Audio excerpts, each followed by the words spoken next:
taster of what is to be, because I thought, well, we're going to have a band that sounds kind of like Rainbow and have those kind of melodies and whatever. We found Yngwie Malmsteen. It was like, crap, this is it. You know, this guy was so good. Couldn't believe it, how great he was. So me and Yngwie got together at first at my house, and then when we went into a studio, me and him would write stuff together. And I would, you know, it was great.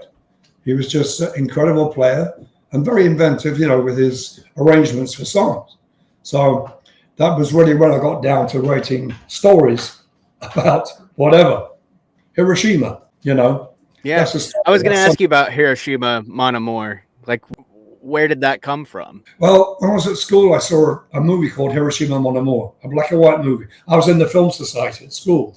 And the guy that ran the film society said, tonight I'm going to show you a film that's very moving, blah, blah. It's called Hiroshima Mon Amour. And this title came to my head, and I thought, oh, can I do this? Because we're playing Japan. You know, I somehow sort of related that to Japan. Well, obviously, Alcatrazz live in Japan. Yes, yeah. Because of playing with Rainbow in Japan, I thought, well, Hiroshima Mon Amour, what a great title that is. And then I sort of studied what exactly happened in Hiroshima and etc. And I found out what the bomb was called, what it was. And it's C7H5O6N3. And that's part of the lyric. And it was called Little Boy. Bethany said, I don't know, how did you get that formula into a song? I just didn't notice it for the longest time. I know. And when I was learning the song, I said, did you put a chemical formula? It's a chemical formula. Yeah. I loved it. Yeah, I mean, that's one of my favorite songs because, well, you can imagine when we played it in Japan, people were just like.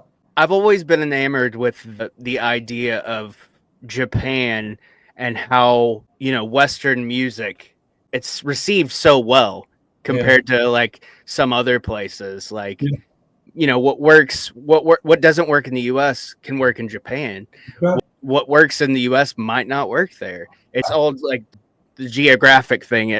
Music affects people different ways. You got to find your territory, you know, and then when you found it, which is Japan for us, the Graham Bonnet outfit.